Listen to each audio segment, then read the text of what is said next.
ऐसा एक भी वचन नहीं जो तुम्हारे नुकसान के लिए लिखा हो। पहले ये बात समझनी। बाइबल कहती है ये वचन तुम्हें चंगा करने के लिए लिखे गए। प्रेरितों के काम के टाइम कलीसिया, बाइबल कहती है, अपनी अपनी प्रॉपर्टी बेचकर कलीसिया प्रेरितों के पैरों में रखती थी और वो चर्च के काम होते थे।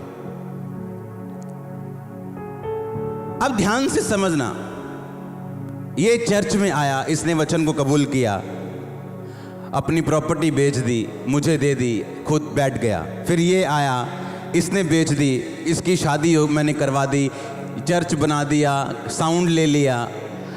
अच्छा, अब क्या ये सब कंगाल होते गए क्या? क्योंकि अपनी अपनी प्रॉपर्टी बेच दी। तो अगर चर्च में 10,000 कंगाल बैठे होंगे तो प्रभु का काम कहां से चलेगा?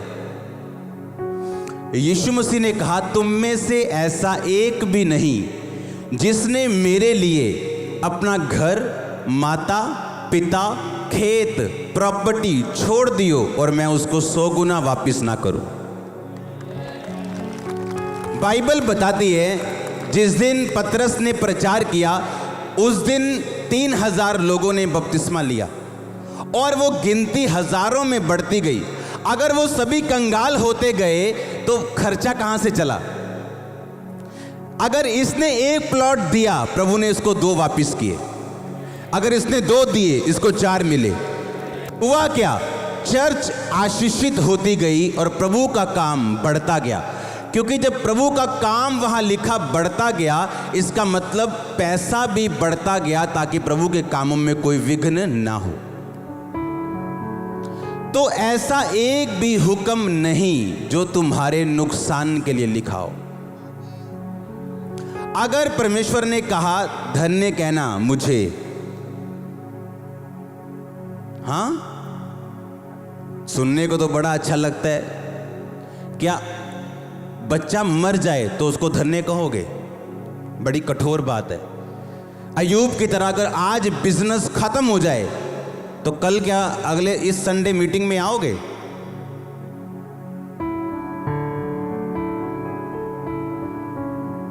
अगर आज घर जाके मालूम हो कि वाइफ छोड़ के चली गई बच्चों समेत, क्या इस संडे मीटिंग में आओगे?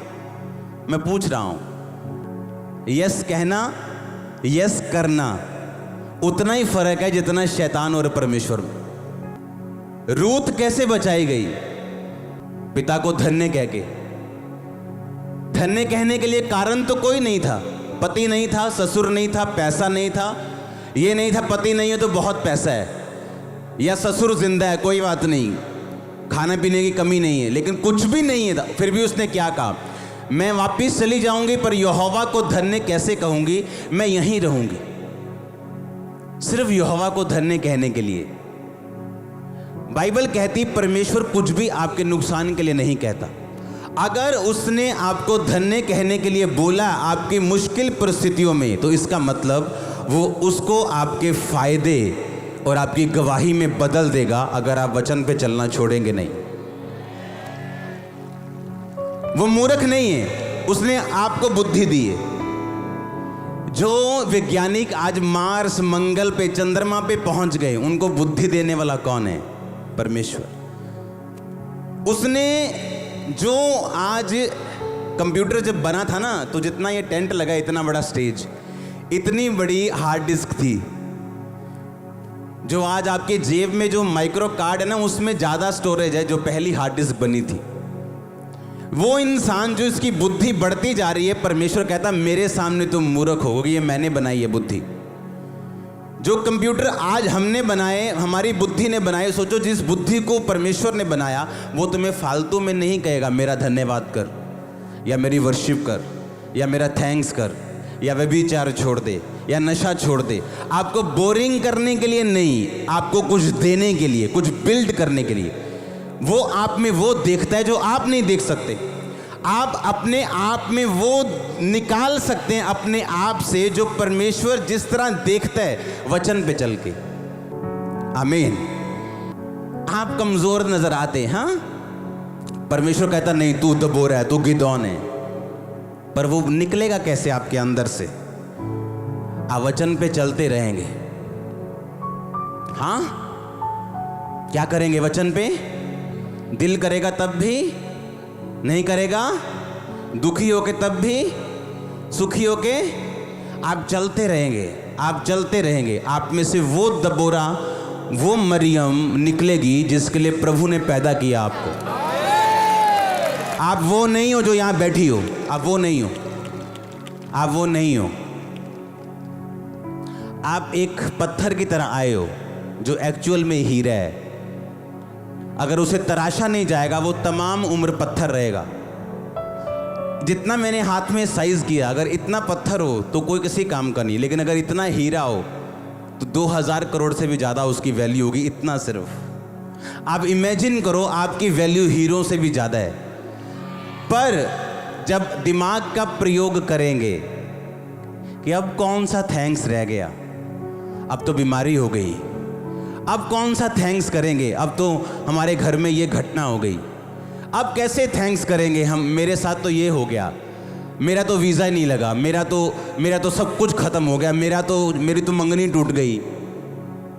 यहाँ लोग प्रेयर लाइन में खड़े होते, मेरी मंगनी टूट गई, रो रहे होते। मैंने कहा गुड गया ताकि बेटर आ सके। अगर तुम्हें तुम्हारी वैल्यू मालूम हो, अगर तुम कभी रोओगे नहीं, कभी भी रोओगे नहीं तुम। अगर तुम्हें तुम्हारी वैल्यू मालूम हो, अगर तुम्हें कोई छोड़ के गया, उसको अपना नुकसान नजर आएगा और होगा, तुम्हारा कुछ नहीं होगा। तुम एक ऐसा हीरा हो जिसे अगर एक अमीर त्याग देगा तो दूसरा अमीर उसे लेने के लिए तैयार होगा। परमेश्वर के दास के द्वारा टीचिंग्स को सुनने के लिए, अनाउंसमेंट्स और अपडेट्स को जानने के लिए आप हमारे YouTube चैनल को सब्सक्राइब करें और साथ में बेल आइकन को दबाएं, ताकि जब भी कोई नई अपडेट हो तो आप सबसे पहले जान सकें।